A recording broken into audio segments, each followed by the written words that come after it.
ओम शांति।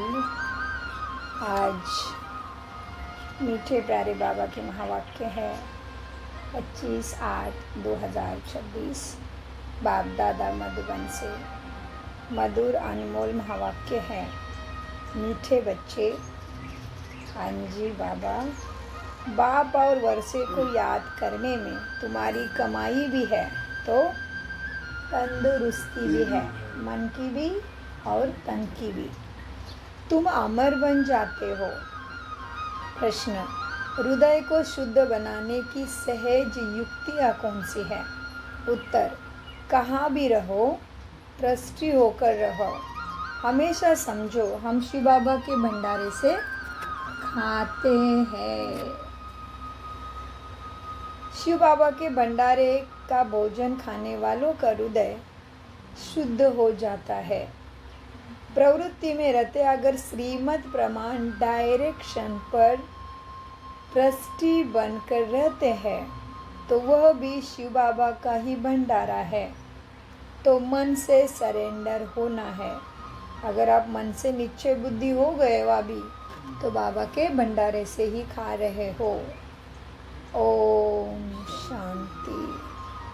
जन्म जन्मांतर आधा कल्प बच्चों ने सत्संग किया है। साधु संत पंडित आदि सब मनुष्य का सत्संग होता है।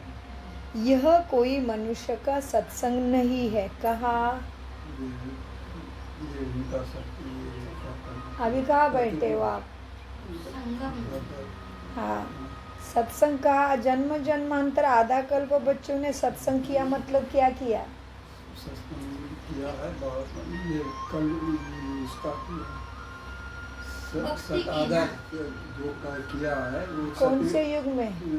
हम संगम युग में नए बच्चे को सतेज करने के लिए चिंतन बराबर करो पुराने बच्चों। तो एक सेवा है वो। जन्म जन्मांतर आधा कल्प बच्चों ने सत्संग किया। तो कब से किया जन्म जन्मांतर? माना द्वापर युग से अभी तक। हाँ जी, अभी तक संगम बाबा मिलने तक हमने क्या किया? भक्ति ही की। तो अभी क्या हो गया? ज्ञान मार्ग आ गया, क्योंकि भक्ति का मार्ग पूरा हुआ। भगवान को हम पसंद आ गए। जो भी हमने भक्ति की थी वो स्वीकार हो गई।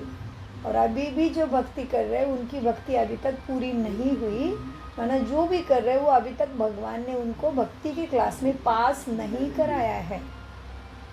बाप दादा कहते हैं बच्चे, यह भी कोई मनुष्य का सत्संग नहीं है। इसको कहा जाता है रूहानी सत का संग। सुप्रीम रूह के साथ रूह रिहाना अर्थात सत्संग करते हैं। यहाँ तुम कोई मनुष्य से नहीं सुनते, न देवताओं से सुनते हो। तुम सुनते हो डायरेक्ट भगवान से। अभी कहाँ से सुन रहे हैं हम? डायरेक्ट भगवान पढ़ा रहे हैं। क्यों? क्योंकि हमने उनको सद्गति सद्बुद्धि मांगी थी जन्म जन्म से, तो अभी वो दे रहे हैं। तो बाबा कहते हैं ना तुम कोई मनुष्य से ये ज्ञान सुनते हो, ना देवताओं से सुनते हो। तुम सुनते हो भगवान से।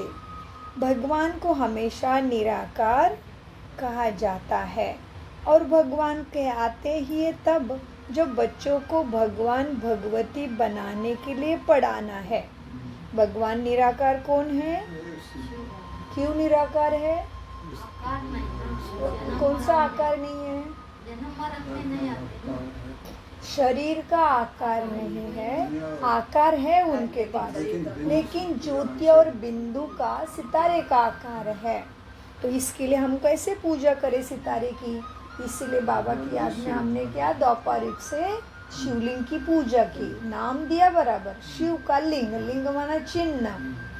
तो बाबा कहते हैं बच्चे, तुम बच्चे जानते हो कल्प कल्प संगम युग होता है तो निराकार भगवान आते हैं। क्यों?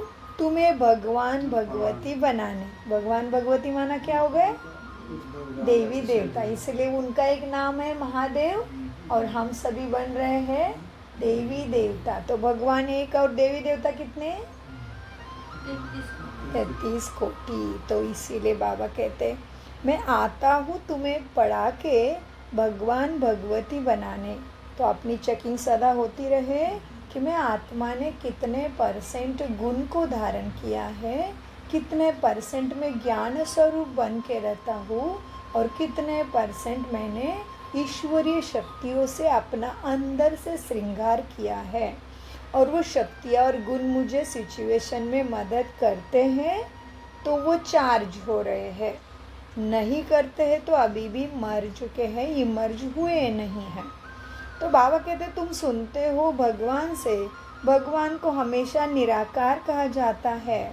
वो आते हैं तुम बच्चों को पढ़ाकर भगवान भगवती बनाने। भगवान और भगवती का पद सिवाय भगवान के कोई दे न सके तुम्हें। तुम बच्चे जानते हो कल्प कल्प संगम युग होता है तो निराकार भगवान आकर हमको ज्ञान देते हैं। यह भी सिर्फ तुम ही समझते हो, दूसरा कोई मुश्किल समझ सके। शिव बाबा आते तो ज़रूर है, परंतु उनके बदले उन्होंने श्री कृष्ण को गीता का भगवान कह दिया तो ज़रूर सबके बुद्धि में मनुष्य तन ही आता होगा। तो भगवान का नाम लेते उनको लगता है श्री कृष्ण ही भगवान है, लेकिन भगवान को शरीर ही नहीं है, तन ही नहीं है। और कृष्ण जी के पास तो अपना तन है, तो भगवान तो निराकार है। ये बात को केवल तुम ही जानते हो। तुम ही दैवी गुण वाले थे और अभी आसुरी गुण वाली तुम ही बने हो, फिर अब दैवी गुण वाले तुम बनते हो। दैवी गुणों वालों को ईश्वरीय सांप्रदाय और आसुरी गुण वालों को क्या कहेंगे? कौन सा सांप्रदाय? आसुरी। दैवी गुण वालों को कौन सा सांप्रदाय कहेंगे? ईश्वरीय सांप्रदाय, देवता सांप्रदाय। दैवी गुण वालों को ईश्वरीय सांप्रदाय, आसुरी गुण वालों को आसुरी सांप्रदाय कहा जाता है। अब निराकार बाप निराकार सांप्रदाय अर्थात तुम आत्माओं को पढ़ाते हैं। आत्मा शरीर से निकलते ही शरीर छूट गया तो क्या हो गई? निराकारी हो गई ना। हाँ जी। तो बाबा कहते अब निराकार बाप निराकार सांप्रदाय अर्थात तुम आत्माओं को पढ़ाते हैं। इसलिए कहा जाता है ईश्वरीय सांप्रदाय अथवा रूहानी सांप्रदाय, जिन्हें रूहानी बाप आकर पढ़ाते हैं। अब तुम रूह अभिमानी बनते हो। क्या अभिमानी? आज क्या शब्द यूज किया बाबा ने? रूह माना प्रकाश। तो आत्मा क्या है? प्रकाश स्वरूप है। हाँ, तो अभी तुम रूह अभिमानी बनते हो। हम आत्मा है, बाप हमको पढ़ाते हैं, कहते हैं मुझे याद करो, तो क्या फायदा होगा? हाँ जी, हाँ जी, सुख मिलेगा, ऊंचा पद मिलेगा, स्वर्ग मिलेगा, पाप भी खत्म हो जाएंगे। कहते हैं मुझे याद करो तो तुम्हारे विकर्म विनाश होंगे। रूह को ही बाप पढ़ाते हैं, वही नॉलेजफुल है ना। और ऋषि मुनि आदि तो सब नेति नेति कहते ही गए, अर्थात ऋषि मुनि ने कहा हम रूहों को नहीं जानते। जब तक वो ज्ञान सागर सम्मुख ना आए तो ज्ञान कैसे समझाएंगे? ये अच्छी रीति समझने की बातें हैं। अंडरलाइन क्या करने की बातें? ये अच्छी रीति समझने की कि ऋषि मुनि साधु संत भी भगवान को नहीं जाने। रचना को आत्मा कैसी आती, कैसे जाती, क्या करती, किधर जाती, कौन से युग में जाती, क्या कर्म करने से कहाँ जन्म लेती, वो ऋषि मुनि नहीं बता सके। तो बाबा कहते मैं जब आता हूँ तभी ही मैं बताता हूँ। तो जिन्हें रूहानी बाप आकर पढ़ाते हैं अब तुम रूह अभिमानी बनते हो, मुझे याद करने से विकर्म विनाश होते हैं। ऋषि मुनि ने भी कहा नेति नेति मन हम नहीं रूहों को जानते। जब तक वह ज्ञान का सागर सम्मुख ना आए, यह अच्छी रीति समझ की बात है। तो हमको कोई मनुष्य नहीं पढ़ाते, हमको बाप पढ़ाते हैं। वो है बेहद का बाप निराकार। यह भी बच्चे को समझाया है। साकार और निराकार दो बाप हर एक को होते हैं। ये रूहानी और दूसरा तुम्हारा जिस्मानी, रूहानी बाप यहाँ कर रूहों को पावन बनाते हैं। तुम जानते हो हम पावन थे, कहा? हाँ जी, अभी कैसे बन गए थे? हाँ, पतित बन गए। अभी फिर से कैसे बन रहे हो? पावन। पढ़ाई चल रही है तो फिर से धुलाई ज्ञान रत्नों से आत्मा का स्नान हो रहा है। वो निरंतर सुख के लिए स्थान है, ये थोड़े देर के लिए स्नान नहीं। जन्मों जन्मों का सुख इसी ज्ञान स्नान से मिलता। भक्ति में तो कंरस है, सुन रहे हैं उस माहौल में तो मज़ा आता है। फिर निकले बाहर तो वैसे कि वैसे वही दुख, वही चिंता, वही सारा। तो तुम जानते हो हम पावन थे, पतित बने, फिर पतित से फिर पावन कैसे बने? तो चित्र सामने है। बाबा तुम्हें राय देते हैं, बच्चे घड़ी घड़ी चक्र के सामने जाकर घड़ी घड़ी ये चक्र सृष्टि का कैसे कलयुग हुआ, मेरा स्व का अस्तित्व देखो, स्वास्तिक देखो। हाँ, तो बाबा कहते घड़ी घड़ी, बाबा राय देते तुम बच्चों को, याद की युक्ति सा बताते कि घड़ी घड़ी चक्र के सामने जाकर बैठो तो बुद्धि में सारा ज्ञान आ जाएगा कि हम अभी संगम पर बैठे हैं और सभी अपने को कलयुग में समझते हैं। कलयुग को घोर अंधियारा कहा जाता है। अभी तुम हो संगम पर, अब तुमको रोशनी मिली है, किसके द्वारा? हाँ जी, ज्ञान के द्वारा, बाबा के द्वारा। सतयुग में फिर तुमको यह ज्ञान नहीं मिलता है। बाप जब आते हैं तभी ही घोर सोजरा होता है। यह संगम युग है ही कल्याणकारी युग। संगम युग कैसा है? कल्याणकारी। हमारा भी कल्याण होता, अखिल मनुष्य सृष्टि का कल्याण हो जाता। इन जैसा युग कोई होता नहीं। जबकि बाप आते हैं, सतयुग को कल्याणकारी नहीं कहेंगे, वह किसी का कल्याण नहीं होता। कल्याण तो संगम पर ही होता है। हाँ, सतयुग में तो है ही वर्षे की बात। हाँ, सतयुग में है ही सबका कल्याण। संगम पर कलयुग को सतयुग कल्याणकारी बनाते हैं बाप। अब तुम्हारा देखो कितना कल्याण होता है। सिर्फ बाप और वर्षे को तुम्हें याद करना है तो तुम्हारी कितनी कमाई है? कमाई की कमाई है। देखो, कमाई की कमाई, डबल डबल डबल, बहुत कमाई। तो देखो कैसे कमाई है। कमाई की कमाई भी है और तंदुरुस्ती की तंदुरुस्ती भी है। हाँ, मन भी और तन भी स्वस्थ मिलने वाला। मन भी स्वस्थ हो रहा है। और अभी भी कितने भी हिसाब किताब आते हैं तो एक आधा मुरली का अमृत महावाक्य या एक आधी लाइन याद करके उसके ऊपर तुरंत ठंडाई हो जाती है ना। कोई ना कोई बात याद आती, हाँ बाबा ने बोला हिसाब किताब है, हाँ बाबा ने बोला ड्रामा है, हाँ बाबा ने बोला ये खेल चल रहा है, तुम तो आत्मा हो, क्यों परेशान हो रहे हो, मैं मिला हूँ ना, ऐसे ऐसे तो मुझे दे दो सारा। तो बहुत सारी बातें हमें मदद करती है मुरली के द्वारा। जब परिस्थिति आती है तभी तो बाबा कहते हैं कमाई की कमाई भी है और तंदुरुस्त की तंदुरुस्ती भी है, तुम्हारा जीवन अमर बनता है। कितनी सुंदर बात है। क्या बोला बाबा ने? है क्या मनुष्य को ये पता भी है? नहीं है बेचारों को पता। तुम्हारा जीवन ही अमर बनता है, तुम्हारी कभी फिर अकाले मृत्यु नहीं होती है।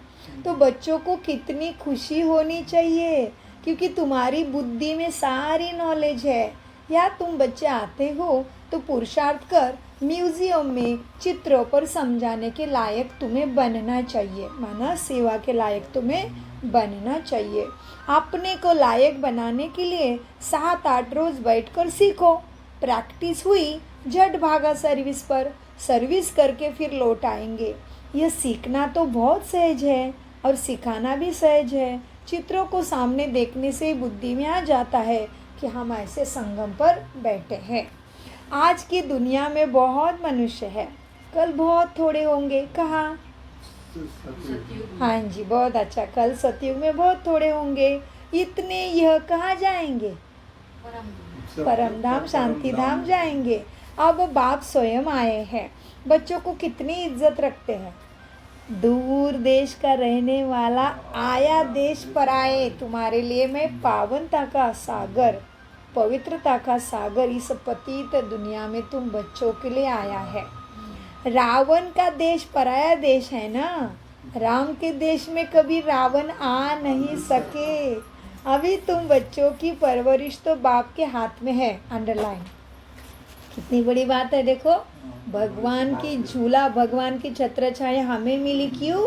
उसके आज्ञा पे चलना है। बात कितनी सहज। घर बार काम धंधा छोड़ना नहीं, केवल मन बुद्धि से उसको याद करने से भगवान की अथाह कृपा छत्र छाया मिल जाती। तो बाबा कहते अभी तुम बच्चों को परवरिश तो बाप के हाथ में है, बस तुम ही सिखाओ। तो हमारी स्थिति कैसे होनी चाहिए वो बता रहे बाबा। परवरिश कर रहा हो तो तुम्हारी अवस्था कैसे चाहिए?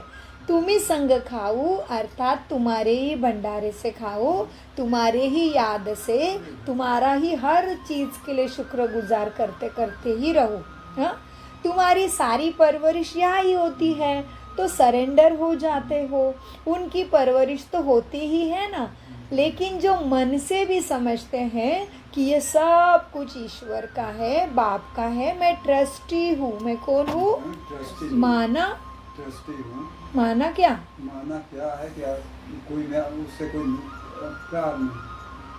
हाँ जी, किसी में भी लगाव नहीं। मैं संभालने वाला हूँ, ये मेरा नहीं है। तो जो संभालने वाला होता है वो अच्छे से संभालता है ना। तो जिस तरह से बाबा कहते हैं मैं ट्रस्टी हूँ, हम श्रीमत पर ही चलकर खर्चा आदि करते हैं, ऐसे जो समझते वह भी शिव बाबा के भंडारे के बच्चे शिव बाबा के भंडारे से खाते हैं।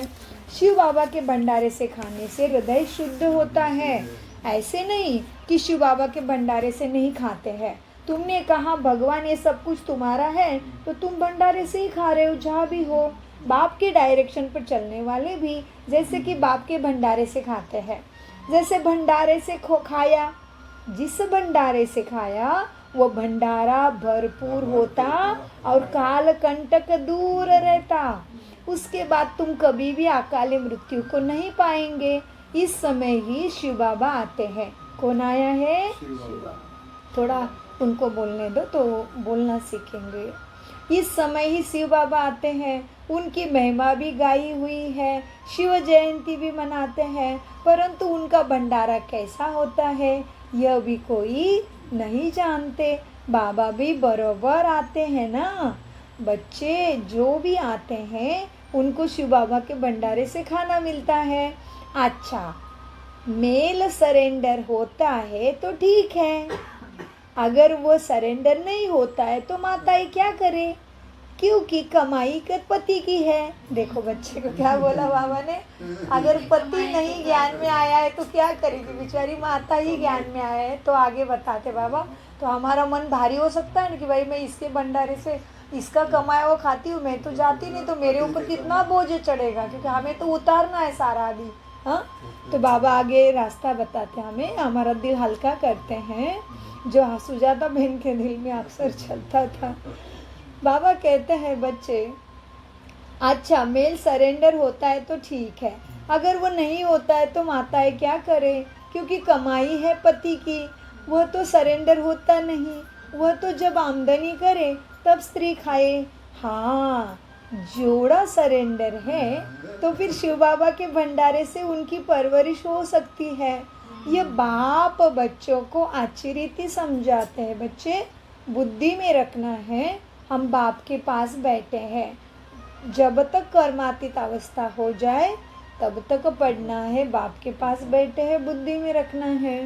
दिन प्रतिदिन हम अपने स्वराज्य के नज़दीक आते जाते हैं, समय बीतता जाता है, तुम नज़दीक आते जाते हो। माना, देखो कितनी सुंदर बात बोली बाबा ने। दिन प्रतिदिन पुरुषार्थ कर रहे तो, हाँ, पुरुषार्थ छोड़ दिया, पढ़ाई पे ध्यान नहीं, ज्ञान पे धारणा पे ध्यान नहीं, सेवा पे इंटरेस्ट नहीं और ज्ञान सुनने में टाइम नहीं, तो कैसे होगा बताओ। क्या बोला बाबा ने, दिन प्रतिदिन हम स्वराज्य के नज़दीक आते जाते। माना सो का राज्य तो पहले अपने मन बुद्धि संस्कारों को गुण ज्ञान शक्तियों से सजाते हम, तभी फिर आगे तो मिलना ही है। अभी श्रेष्ठ कर्म होते हैं हमारे द्वारा मनसा वाचा कर्मणा से, है ना। तभी बाबा कहते दिन प्रतिदिन हम स्वराज्य के नज़दीक आते जाते हैं, समय बीतता जाता है, तुम नज़दीक आते जाते हो। सतयुग के पहले वर्ष में अब कितने वर्ष कहेंगे, सतयुग के पहले वर्ष में अब कितने वर्ष कहेंगे, अब कितना नज़दीक आ गए हो बताओ। अब ये प्रश्न तो बहुत कमाल का है। अभी तो केवल 10 साल ही बचे हैं। यज्ञ को ऑलरेडी 90 साल हो गए हैं। पिछले साल हमने 89वीं शिव जयंती मनाई, अभी मनाएंगे 90वीं, तो कितने बचे? 10 साल केवल। तो बाबा कहते देखो कितना नज़दीक आ गया है। हाँ, सतयुग के पहले वर्ष में अब कितने वर्ष कहेंगे, अब कितना नज़दीक आ गए हैं। बाप कहते हैं बच्चे अब तुम्हारा 84 का चक्र पूरा होता, तुमने अब 84 जन्मों का चक्र को जान लिया। चक्रों को देखने से ही कहेंगे हम अभी संगम पर है। इस तरफ है कलयुग, उस तरफ है सतयुग। तो चक्र को देखने से तुम समझ जाएंगे। कल सृष्टि के चक्र को, वर्ल्ड ड्रामा व्हील को देखो। तुम बच्चों को बहुत खुशी होनी चाहिए। बेहद के बाप से हम 21 जन्मों की कमाई करते अभी, तो सदा सुख का वर्षा पा रहे हैं। यह खुशी रहती है। स्वर्गवासी बनना यह तुम्हारी ही तकदीर में है। अंडरलाइन, तो खुशी रहना ही पड़े। बेहद कितने मनुष्य है, लेकिन सबके तकदीर में स्वर्ग नहीं है। तो स्वर्गवासी बनना यह तो तुम्हारे तकदीर में है, क्योंकि स्वर्ग एक वंडरफुल चीज़ है। क्या कहते बाबा, स्वर्ग कैसा है? एक वंडरफुल चीज़ है, कमाल की चीज़ है वो। देखो जैसे दुनिया में 7 वंडर दिखाते हैं ना, यह तो सबसे बड़ा वंडर सतयुग है। चित्र भी वंडरफुल है ना स्वर्ग के। ये लक्ष्मी नारायण के, ये लक्ष्मी नारायण के मालिक थे। ये लक्ष्मी नारायण ही मालिक थे सतयुग के। इसीलिए बाबा ने लिखा था ऊपर में सूर्यवंशी लिखो और नीचे चंद्रवंशी लिखो, तो आधा कल्प पूरा हो जाएगा। सूर्यवंशी चंद्रवंशी 1250 वर्ष, तो फिर लाखों वर्ष की बात उड़ जाएगी। वहाँ बाहुबल में कितना खर्चा होता है, यह शुरू से लेकर अंत तक कुछ भी खर्चा नहीं होता। ये तो बाप और बच्चों का हिसाब है ना, खर्चे की कोई बात ही नहीं। कोई बाप बच्चों से खर्च पैसा लेगा क्या? यहाँ बच्चे आकर रिफ्रेश हो, इसीलिए मकान आदि बच्चों के लिए बाप बनवाते, वो भी बच्चों के ही पैसे से बनाते हैं। बच्चों का ही पैसा है, सो भी कितने दिन हो पास। अच्छा, बच्चों का ही पैसा है, सो भी कितने दिन तो पास हो गए हैं, बाकी थोड़े दिन हैं। खर्चा कुछ भी नहीं। तुम जीवन मुक्ति पाते हो, बिगड़ कौड़ी खर्च। तुम जीवन मुक्ति पा रहे हो भी, बिगड़ कौड़ी खर्च। इसमें सिर्फ मेहनत की बात है याद की। भगवान को तो सब भक्त भी याद करते हैं, परंतु वो जानते नहीं कि भगवान कौन है। भगवान को न जानने के कारण बहुतों को भगवान मान बैठते हैं। क्या हुआ भक्तों का हाल बताओ कोई? क्या हुआ उनसे कहाँ पे धोखा खाया उन्होंने? याद तो कर रहे हैं, लेकिन कहाँ पे गड़बड़ हो गई? और क्या किया? जानते नहीं है। हाँ, गुरु को, गोसाओं को, मूर्तियों को जिसने भी थोड़ा बहुत प्रवचन दिया, सलाह दिया, अच्छा हुआ। किसी गुरु ने कुछ कड़ा दिया, धागा दिया और प्रसाद दिया, तो उसको भी भगवान जानती। यहाँ पे गड़बड़ हो गई। तो भगवान को तो सब याद करते हैं, परंतु यह नहीं जानते कि भगवान कौन है। भगवान को न जानने के कारण बहुतों को भगवान मान लेते हैं। अब तुम बच्चों को सच्चे बाप का परिचय सबको देना है। किसका? सच्चे बाप का। जो सबको ही भगवान मान के बैठे हैं, तो सच्चे बाप का परिचय तुम्हें सबको देना है। तुम बच्चों को अथाह खुशी रहनी चाहिए। बेहद का बाबा हमको पढ़ाते हैं स्वर्ग का मालिक बनाने के लिए। बाबा आकर स्वर्ग की स्थापना और नरक का विनाश कराते हैं। इसीलिए तो महाभारत लड़ाई भी साथ में है। हर 5000 वर्ष बाद ये चक्र फिरता ही है। कल्प बाप भी कल्प के संगम युगे ही आते हैं। गीता में उन्होंने फिर युगे युगे लिख दिया है। सो भी 5 युग है ना, 5 बार आए क्या? फिर 24 अवतार, फलाना अवतार क्यों लिख दिया है? मनुष्य कितने यज्ञ, जप, तप, तीर्थ आदि करते हैं। समझते यह सब रास्ते भगवान से मिलने के हैं, परंतु भगवान के पास तो कोई भी नहीं जा सकते। आधा कल्प देखो कितना माता मारते हैं। कहाँ पे माता मारा आधा कल्प? कहाँ माता मारा? क्या किया? माता मारा मतलब क्या किया? भक्ति किया। सबके सामने जाके माथा टेका। क्या क्या किया? मेहनत की ना भक्ति में, तो माथा मारना हो गया। हाँ, आधा कल्प कितना माथा मारते हैं, जन्म जन्मांतर फेरे लगाए, यह किया, फिर भी बाप नहीं मिला। अभी तुम बच्चों को बच्चे कितने नज़दीक हैं। अभी बाप तुम बच्चों के कितने नज़दीक हैं, तुमसे बात कर रहे हैं, तुमको सम्मुख बैठ के समझा रहे हैं। तुम समझते हो कल्प कल्प हुबेहूब हमें ऐसे मिलते हैं, जो कुछ बीता कल्प कल्प होगा वही दादा जोहारी होगा। यही दादा फिर जोहारी होगा, फिर उसमें बाबा प्रवेश करेगा, फिर वही बच्चे आकर बाप के बनेंगे और फिर से स्वर्ग का वर्षा भी लेंगे। यह बाप का तुम बच्चों के साथ अनादि अविनाशी पाठ कल्प कल्प ऐसा ही रिपीट होता है। अच्छा, मीठे मीठे से खिलते बच्चों प्रति माता पिता बाप दादा का याद प्यार और गुड मॉर्निंग। रूहानी बाप की रूहानी बच्चों को नमस्ते। हम रूहानी बच्चों की रूहानी बाप दादा को याद प्यार गुड मॉर्निंग नमस्ते। प्यारे बाबा नमस्ते। हम हैं आत्मा अभिमानी स्थिति से सच्ची गीता ज्ञान को समझते, धारण करते और कराते। धारणा के लिए मुख्य सार, यह कल्याणकारी संगम युग है। इसमें हर बात में कल्याण है, कमाई ही कमाई है। बाप और वर्षे को याद कर 21 जन्मों के लिए अपने जीवन को अमर बनाना है। प्रवृत्ति में रहते मन बुद्धि से बाप को सरेंडर होना है। श्रीमत पर खर्चा करना है, सेवा करनी है, पूरा ट्रस्टी होकर तुम्हें रहना है। वरदान बाप दादा, हम आज्ञाकारी पवित्र फरिश्ते के सम्मुख सद्गुरु के रूप में आ जाते हैं। हमारे सबके सिर पर हाथ रख कर बाबा वरदान से हमें भरपूर करते हैं। सहयोग की शक्ति से असहयोग बोलो आप, असहयोगी को भी सहयोगी बनाने वाले बाप समान परोपकारी भव।